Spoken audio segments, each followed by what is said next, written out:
back to the second half of our show this evening. And what I'd like to do, well, before I get anything started, encourage people to check out my website at michaelcross.net and also my YouTube site at Michael Cross. And it's the one with the Freedom from Conscience label on it. And the reason I mention that is that tonight's episode will deal with something that we've dealt with quite a bit in the last couple of weeks, and that's psychopaths. So if you want to see some of the previous shows that we've done, if you want to see some of the previous shows and interviews, then you just check there, and almost all of my shows that I've done are recorded there on video. Anyway, what I'd like to do this evening is not deal with the whole idea that lots of our politicians are psychopaths. We've dealt with that quite a bit, actually. But what I'd like to do is actually deal with the subject of why. What is it about psychopathic personality traits that the people that have those traits seem to do well in politics? What draws them, in other words? What's the motivating factor that seems to push these people into what seems to be kind of a natural setting for them? So I'm going to deal with five of the major traits that psychopaths have that causes them to be very interested in politics, but beyond just the cerebral level, they like to take action and get involved. Now, those 5 traits I'm going to deal with are grandiose self-worth, glib and superficial charm, need for stimulation, cunning and manipulative, and lack of remorse or guilt. Now, I could deal with shallow affect or ability to twist the truth to fit their ends, but I thought I would just center on these 5 and explain them and why I think that someone that has a trait like this is pretty much born to go into politics. And whether you like it or not, a lot of the people on both ends of the spectrum, okay, representing every single political philosophy you can think of, Marxism, economic liberalism, libertarianism, just standard establishment Democrat or Republican or socialist, and you'll find psychopaths in every single category. And let's go over why that might be. Why is it that often we read about our politicians realizing they wanted to be politicians when they were like 8 years old, whereas all their friends were thinking about, being firemen or astronauts? Anyway, let's first deal with the whole grandiose self-worth. Now, one trait that seems to stand out is that, and it could be related to narcissism, is a sense that they are kind of the center of the world or even the universe, and that there is a destiny for them. They can't just be just one of the regular people that get born, live, raise a family, and eventually pass on. That is not part of their mindset. Their mind is set on this idea that they are almost owed the ability to be great and to accomplish great things. And I will say this, one's mindset and how they see the world and they see themselves within that world has a lot to do with where they will wind up. If, I've heard millionaires say that the average person can't contemplate making a lot of money, so they put up their own barriers, subconscious barriers. And the one thing that does distinguish millionaires is that they don't have those barriers. Now, I'm not going to deal with millionaires and that sort of thing tonight, and whether you have to be a psychopath to become a millionaire, but rather the idea that if you've got someone who's constantly thinking that they have this grand mission or grandiose self-worth, that they're better than others, smarter, better looking, more enlightened than other people, then they're likely to want to go into control. Because the idea of an inferior, I'm talking the way they would, of an inferior governing over them is so contrary to their mindset that essentially it causes a great deal of mental anguish to some of them. Now, of course, most psychopaths find some way of finding a way to avoid the constraints of society, kind of in a Nietzschean sense. I've often wondered if Friedrich Nietzsche was a psychopath. It would be interesting, his whole idea of an elite group of people who transcend the morality of the vast herd of people. It would be interesting. But still, if you're gonna make it in the political world, then you've got to have a sense that it's owed to you, and you need to set your sights high. So, grandiose self-worth, completely there. The next one, glib and superficial charm. I've heard a lot of politicians, I'm not going to name names, but I'm sure you can think of a few, that say that they get a big rush out of being in front of people and doing what's called working an audience. Entertainers do this too. Entertainers love it. In fact, I've even, I had a class on deviant psychology in college, in which we read up on, but it was mostly people that broke social norms and lived on the fringes. And of course, this was the 1980s. And the thing was that one of the segments was actually, one of the books was dealing with people that were strippers. And there was a large number of them who actually enjoyed the power they exercised over the audience. They actually had a great deal of self-esteem. I kind of deal with this in my fourth book, Freedom from Conscience, Descent into Darkness, in which the heroine of the book series has to go undercover in order to protect her family. And the things she has to do are, well, maybe it would take a psychopath to do these kinds of things. I don't know. But essentially, working an audience can be everything from an entertainer to a politician, or even, I guess, a college professor. I don't know. But the thing is, there's a thrill that one can gain when they are in control of the group. It's sort of, get this idea. You know how there's those certain schools of fish where tens of thousands of fish just suddenly they're swimming along and then they all change direction at once. Now, one fish had to be the start of that.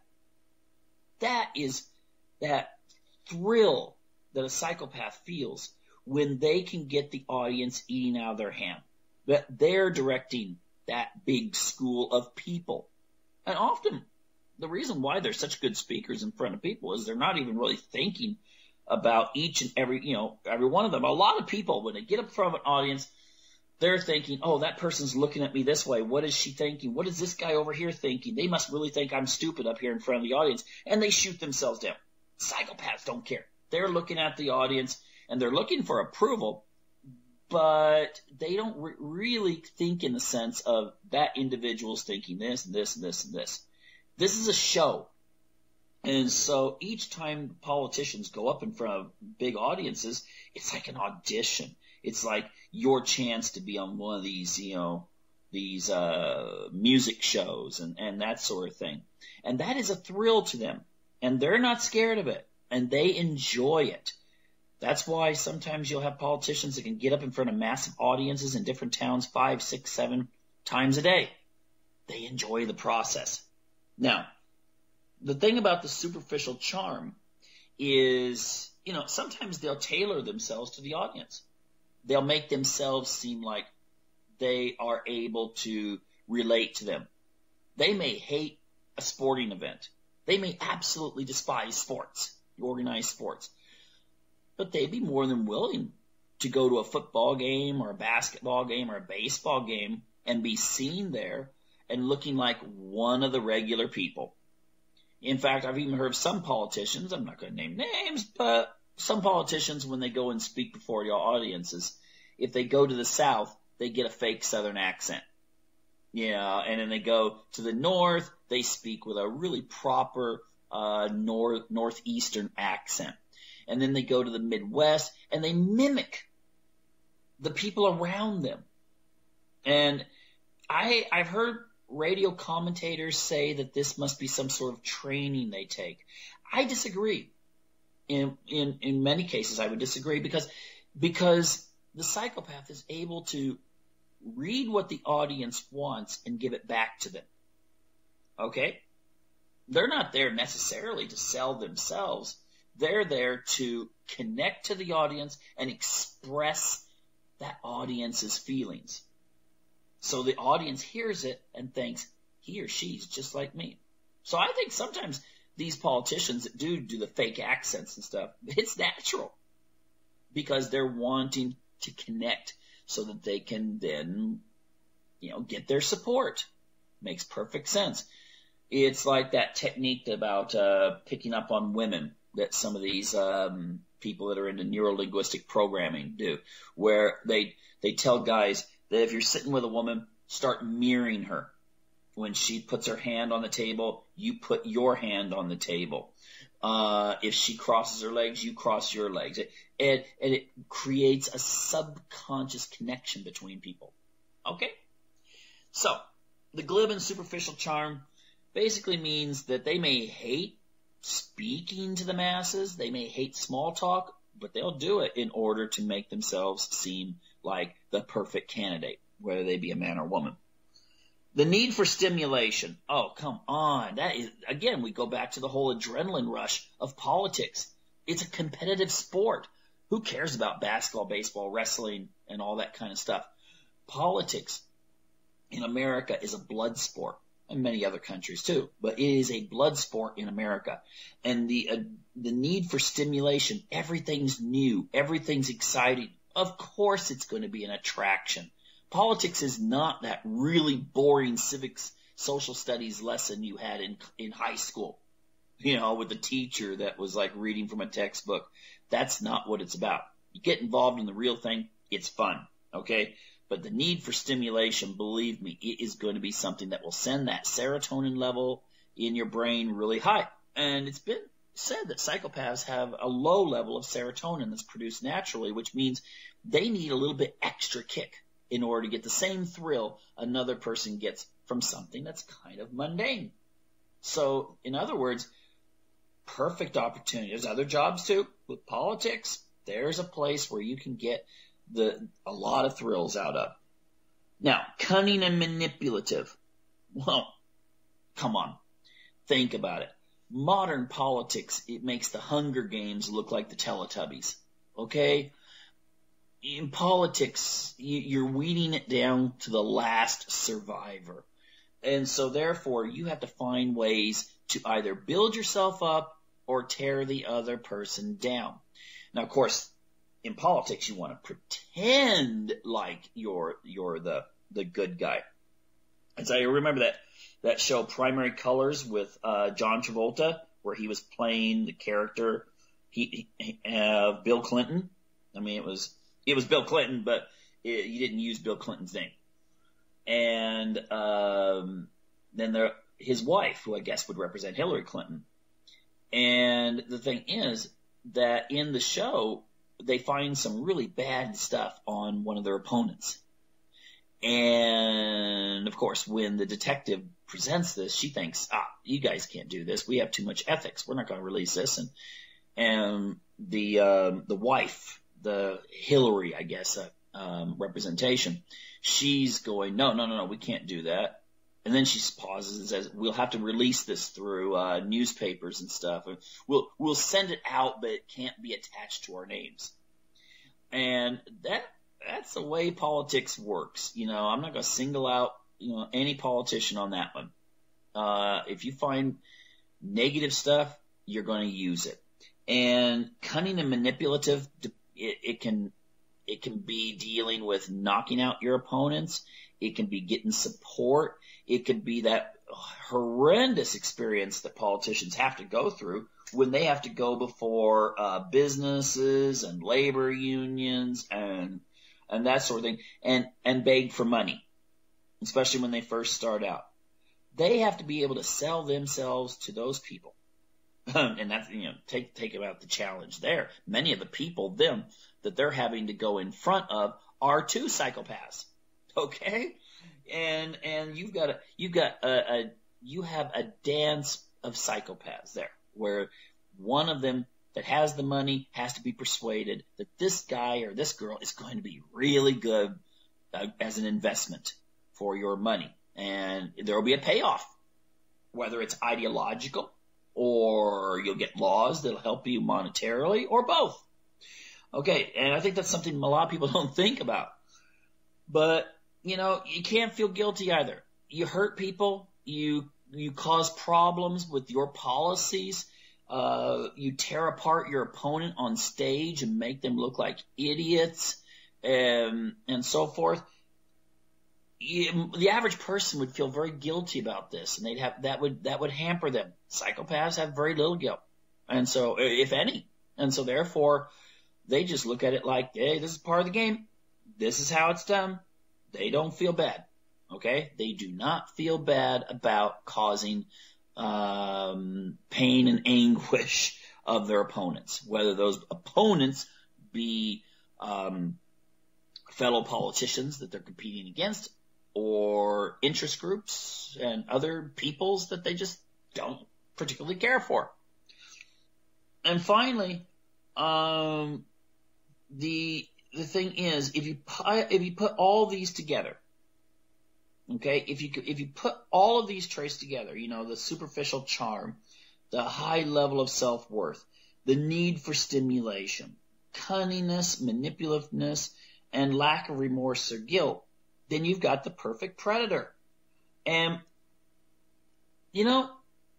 political consultants, party leaders, and so forth, they're looking at who can win, who represents them.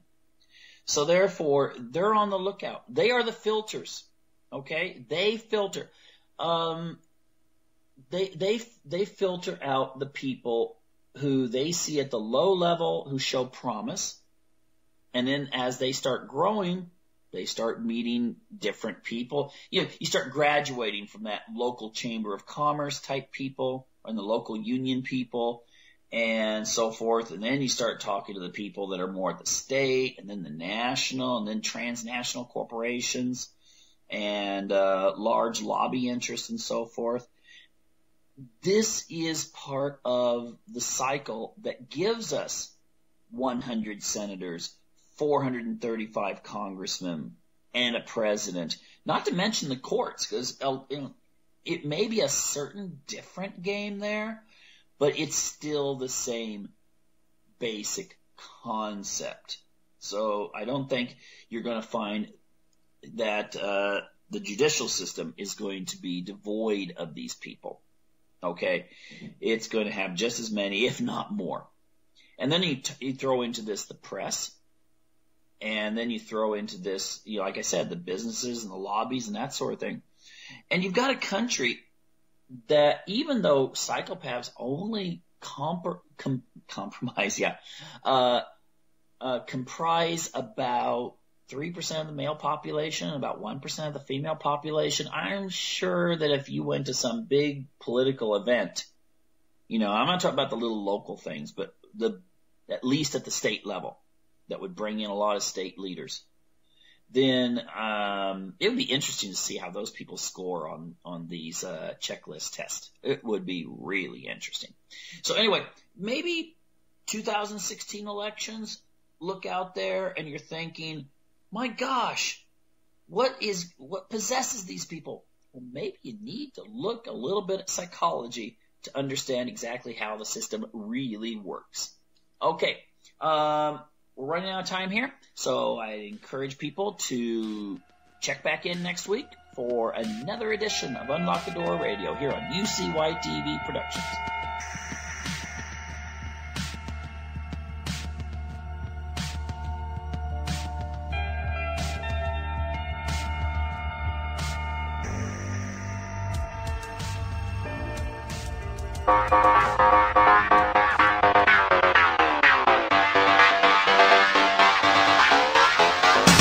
You are listening to UCY.TV. Why don't you stick around for more awesome radio?